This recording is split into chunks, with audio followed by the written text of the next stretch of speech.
Here's something that nobody tells you when you're lying awake at 2 a.m., completely exhausted, staring at the ceiling.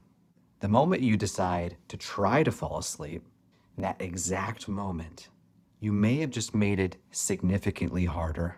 And I don't mean that in a just relax, stop overthinking it sort of way. I mean it in a your nervous system is now working against you sort of way. Let's become more aware together.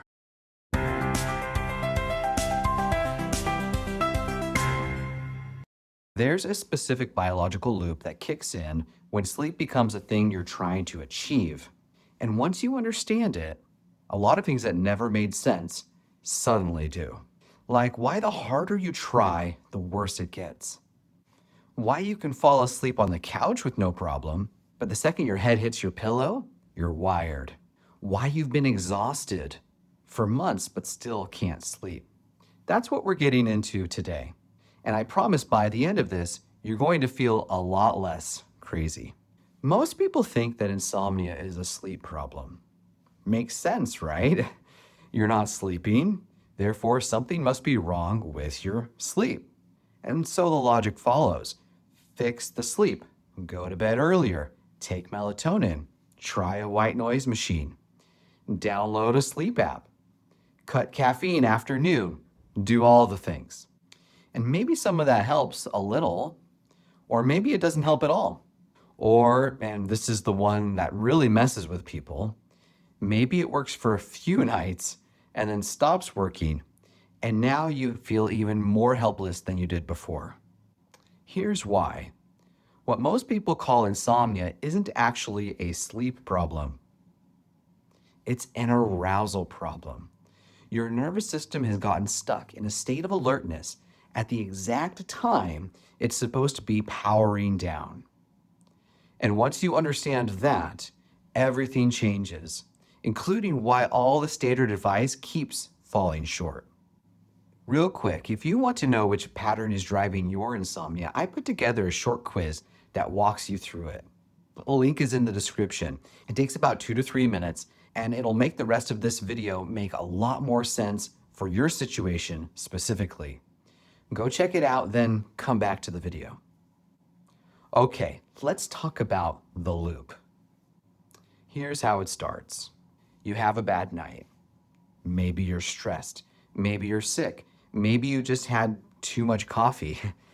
Whatever it is, the fact of the matter is that you don't sleep well.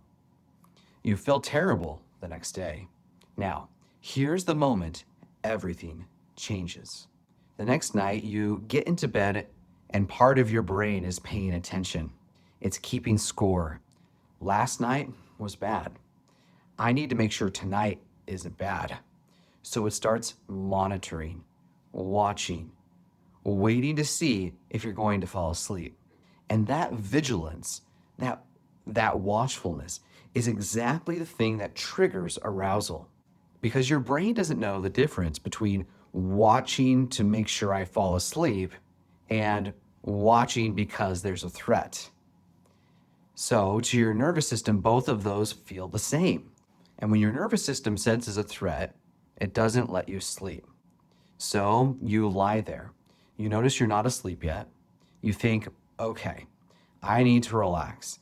You try to relax. You notice that trying to relax, it's not working. You get a little frustrated. Your heart rate might tick up slightly. You think, here we go again. And boom, you have just completed one full lap of the insomnia loop. It goes like this. So wakefulness leads to worry about wakefulness, leads to arousal, which leads to more wakefulness, and then more worry.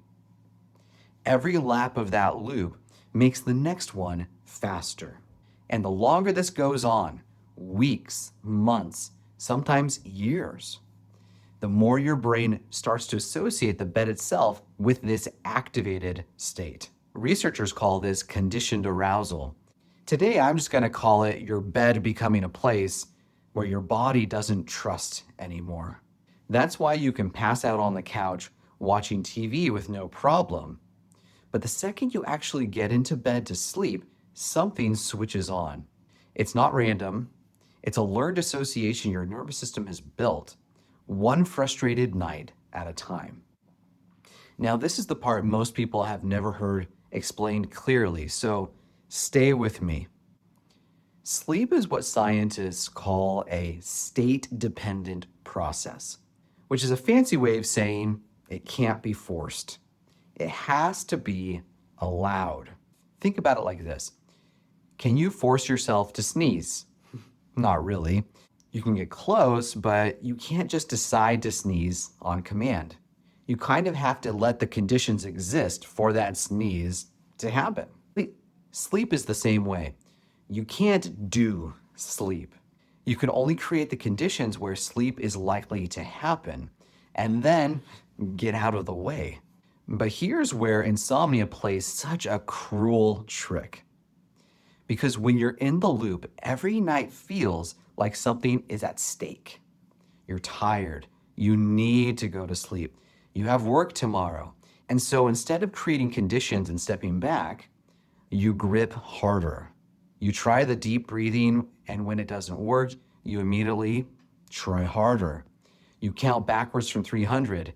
You try to clear your mind, which, if you've ever tried to clear your mind, you know that trying to clear your mind is one of the least mind-clearing things that you can do. So all of that effort, is effort.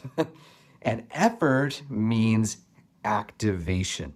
And activation is the opposite of sleep.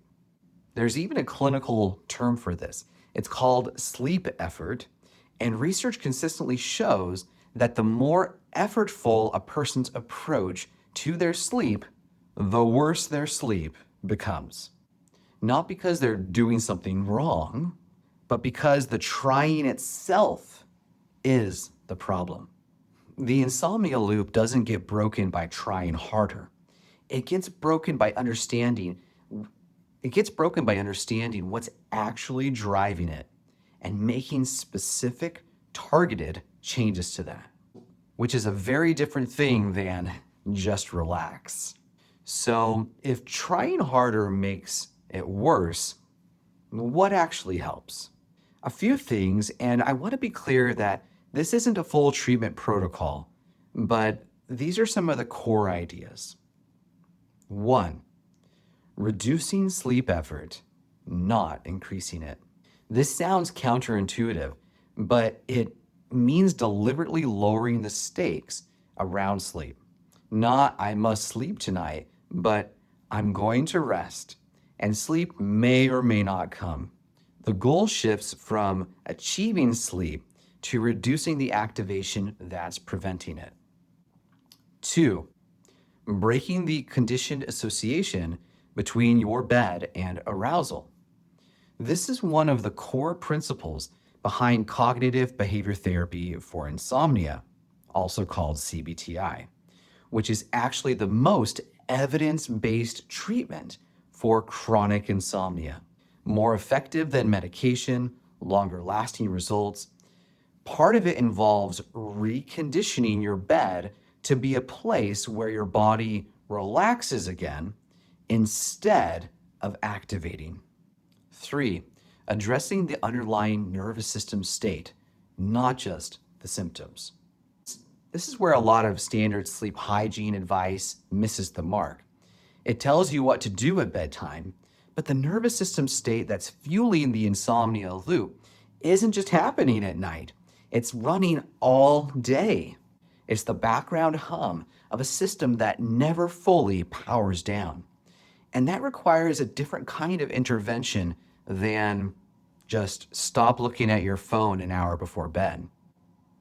I go deep on all 3 of these major points in the Insomnia ebook I put together. Find the link in the description below. It's built around this exact framework, understanding your loop, identifying which part of the loop is most dominant for you, and working backwards from there. If you've been stuck in this pattern for a while, I think it's worth a read. Now, here's the thing I want you to take away from all of this. If you've been struggling with insomnia and you've tried the sleep hygiene stuff and you've downloaded the apps and you've done all the quote right things, and it keeps not working, there's a reason for that. It's not that you're doing it wrong. It's that you might be trying to solve the wrong problem. The loop isn't a sleep problem. It's a nervous system problem. And once you start treating it like that, the whole picture changes. You're not broken. You're not a bad sleeper. You're someone whose brain learned a really unhelpful pattern in response to some hard nights. And that pattern can be unlearned. That's the actual good news here. In the next video, I'm going to get into something a lot of people message me about. Why your mind races the moment your head hits the pillow. What's actually happening there neurologically, and why the standard advice to just journal before bed sometimes barely scratches the surface. That one's coming up next, so make sure you've subscribed. And if you want to understand your specific loop, which part of this pattern is most dominant for you, take the quiz in the link below. It takes, again, about 2 to 3 minutes to complete and will genuinely help you to figure out where to start from. I'll see you in the next video, and as you and I do so, we'll become more aware together, one step at a time.